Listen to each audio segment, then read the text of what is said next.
고양이들 건강검진 많이 받으시죠?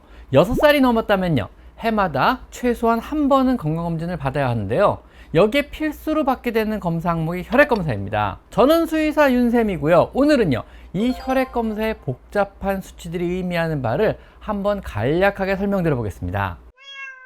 먼저 혈액 생화학검사. 생화학검사는요, 장기의 기능, 전해질 상태, 호르몬 수치 등을 평가하는 일반적인 혈청검사입니다. 노령묘나 아픈 고양이, 장기적으로 약물을 복용하는 고양이나 마취나 진정이 필요한 고양이의 평가에 굉장히 중요한 검사로요, 직접적으로 고양이의 건강 상태와 질병의 원인을 알려주는 검사입니다. 우선 혈당, 글루코스는요, 당뇨병의 지표가 됩니다. 일반적으로 동물병원에서 체열 시에는요, 고양이가 약간 흥분을 하기 때문에 스트레스로 인해 일시적으로 약간 높게 나타나게 됩니다. 만약 200 이상으로 높게 검출된다면요, 이때부터는 당뇨병을 의심해 봐야 합니다. 간 기능이 안 좋아지면은요, 70 이하로 나타나며 저혈당이 나타나기도 합니다. 그 다음 고양이의 신장은요, 비유엔과 크레아티닌, SDMA 수치로 확인할 수 있습니다. 비유엔과 크레아티닌은요, 고양이 몸속에서 에너지를 사용하고 나오는 일종의 찌꺼기들입니다. 보통은 신장에서 여과되어 소변과 함께 배출이 되지만은요, 만약에 고양이의 신장 기능이 떨어지면은요,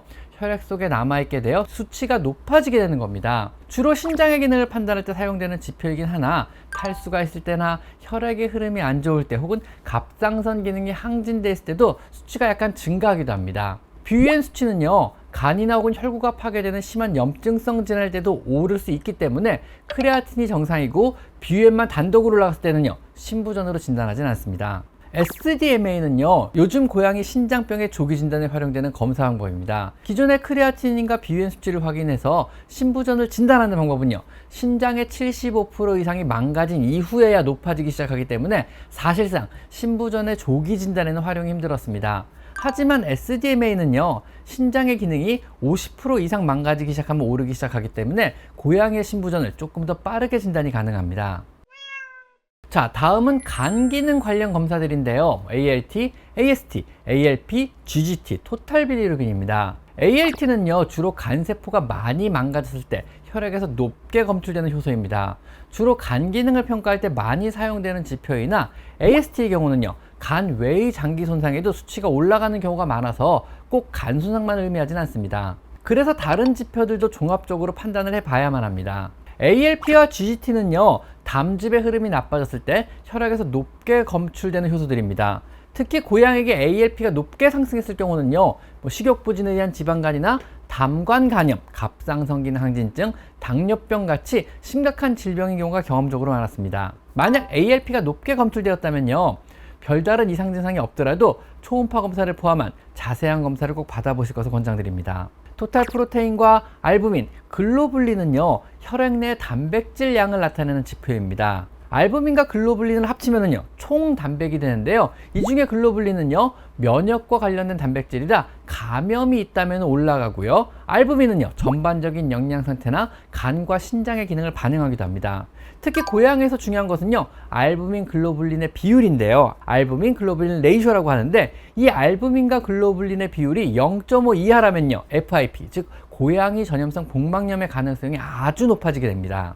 콜레스테롤 수치는요, 고양이에선 사실 그렇게 중요한 항목은 아닙니다. 육식동물인 고양이는요, 사람처럼 지방에 의한 동맥경화 같은 질환이 거의 없기 때문에 사실상 무시하는 수치입니다. 단지요, 췌장이나 갑상선에 문제가 생기면 높아질 수도 있는 수치니까 만약에 높다면은요, 다른 질병을 의심해 봐야 합니다. 자, 다음은 전해질인데요, 포스포러스, 칼슘, 소디움, 포타슘, 이른바 몸의 극미량 원소인 전해질의 균형을 보는 검사로요, 탈수의 유무나 급성의 신장 기능, 또 장 기능을 평가할 때 사용하고요, 응급으로 입원 시 어떤 전해질을 보충해 줘야 할지, 또 어떤 수액을 걸어줘야 할지 결정할 때 참고하는 수치입니다.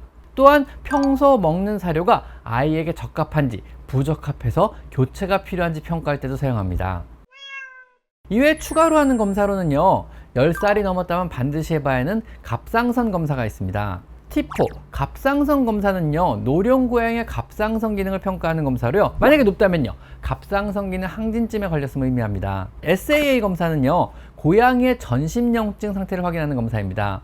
모든 검사가 정상이더라도 만약에 SA 수치가 높다면요, 어딘가에 염증이 있다는 의미이기 때문에 숨겨진 병을 찾아봐야 하고요. 질병의 치료 중이라면요, 이 수치가 점차적으로 낮아지는 것을 확인하며 질병의 경과를 평가하기도 하는 굉장히 중요한 검사입니다. 또 NT-프로BNP 검사가 있는데요, 이 검사는요, 고양이 심장병 진단에 많이 사용되는 검사입니다. 심근이 파괴되면서 나오는 호르몬의 양을 측정하는 검사로요, 심장 근육이 많이 파괴가 된다면 많이 검출되는 원리를 이용한 그런 검사입니다. 비교적 검사비가 저렴하고요, 빠르고 간편하며 심장 초음파보다 더 빨리 조기 진단이 가능하다는 이런 장점이 있어 요즘에 많이 하는 검사입니다. 물론 이 검사에서 수치가 높다면은요, 이후에 다시 심장 초음파를 받아서 심장병 유무를 반드시 확인을 해봐야 합니다. 그리고 FPL, 고양이 췌장염 검사입니다. 노령의 고양이가 구토나 설사가 잦거나 식욕부진을 보인다면요, 반드시 해봐야 하는 검사입니다. 의외로 많은 노령묘가요, 만성적인 췌장염을 앓고 있고요, 이로 인해서 복통과 식욕부진, 소화불량과 탈수, 구토와 설사를 하고 있습니다. 다음은 CBC라는 혈구검사 항목인데요. CBC, 혈구검사는요, 혈액을 구성하는 다양한 세포들을 그 숫자를 세워서 비율로 나누어주는 검사로요, 감염, 빈혈, 탈수, 염증 등을 확인하는데 굉장히 중요한 검사입니다. 이 중에서요, 뉴트로필, 림포사이트, 모노사이트, 에오시노필, 베이소필은요, 백혈구에 해당하는 수치로요, 세균이나 바이러스 등의 병원체로부터 몸을 지키거나 상처를 치유하는 역할을 담당하는 세포들입니다. 이 세포들의 수치가 높다면은요, 현재 몸에 감염이나 염증이 진행 중이며 몸이 세균이나 바이러스와 싸우고 있다는 것을 의미합니다. 즉, 좀 전에 말한 이 백혈구들이 군인, 경찰, 방첩제, 특수부대 이런 것들을 말하는 겁니다. 이 중에서 에오시노필은요, 높다면은요, 알레르기나 기생충 질환을 암시하기도 합니다. 그리고 WBC, 총 백혈구 수를 말하는데요, 면역 및 감염 퇴치에 사용되는 모든 백혈구 수를 나타내는 수치로요, 지나치게 수치가 증가하거나 감소했다면은요, 이거는 암이나 백혈병 혹은 심각한 감염을 의미합니다. 그리고 RBC, 헤마토크리트, 헤모글로빈 수치는요, 산소를 운반하는 피의 빨간 부분, 즉 적혈구의 수와 혈액의 농도를 표시하는 수치로요, 탈수나 빈혈을 판단할 때 굉장히 중요한 수치들입니다. 이 수치가 높다면은요, 탈수가 되었음을 의미하므로 물을 더 많이 먹어야 하고요, 이 수치가 낮다면은요, 현재 빈혈을 의미하므로 심각한 질병의 감염이나 심장병을 암시하기도 합니다. 또한 적혈구의 크기나 헤모글로빈의 농도를 나타내는 MCV, MCH, MCHC 등의 수치는요, 빈혈의 원인이나 빈혈의 예후를 판단하는 근거가 되는데요, 빈혈이 있다면 굉장히 중요한 수치에 해당이 되고요, 현재 빈혈이 없다면은요, 그리 문제가 되거나 확인해야 될 수치는 아닙니다. 이런 혈액검사 결과를 해석하는 방법은요, 만약 고양이가 신부전이 생긴다면요, BUN과 크레아티닌, 나트륨, SDM의 수치는 올라가고 칼슘과 칼륨 수치는 대체로 낮아지게 됩니다. 만약 고양이가요, 간이 안 좋아졌다면요, ALT, AST는 상승하고요, 또 간의 담즙 흐름에 문제까지 생겼다면요, ALP, GGT, 토탈 빌리루빈, 콜레스테롤 수치들이 동시에 올라가게 됩니다. 만성적인 간 기능 저하, 즉 간부전이 생겼다면은요, 알부민, 콜레스테롤, 혈당은 떨어지고요, BUN, 토탈 빌리루빈, 암모니아 수치는 상승하게 됩니다. 췌장 기능이 안 좋아진다면은요, 혈당과 콜레스테롤, 아밀라제, 리파제, FPL이라는 췌장염 수치는 올라가게 됩니다. 만약 심장이 안 좋다면요, NT-프로BNP라는 수치는 올라가게 됩니다. 또한 갑상선이 안 좋아졌다면요, ALT, ALP, 그리고 T4 수치가 올라가며, 탈수가 있다면요, 헤마토크리트치와 나트륨치, 총 단백질, 알부민, BUN 등의 수치는 상승하게 됩니다. 이렇듯 혈액검사 결과를 놓고 판단할 때는요, 고양이의 현재 상태와 과거의 상태, 그리고 다양한 검사를 근거로 복합적으로 진단을 하게 되는 겁니다. 자, 지금까지 저는 수의사 윤쌤이었고요. 오늘은요, 조금은 어렵고 복잡할 수 있는 고양이 혈액검사의 각 숫자가 의미하는 바를 한번 알아봤습니다. 자, 오늘은 여기까지 마이펫 상담소였습니다. 감사합니다.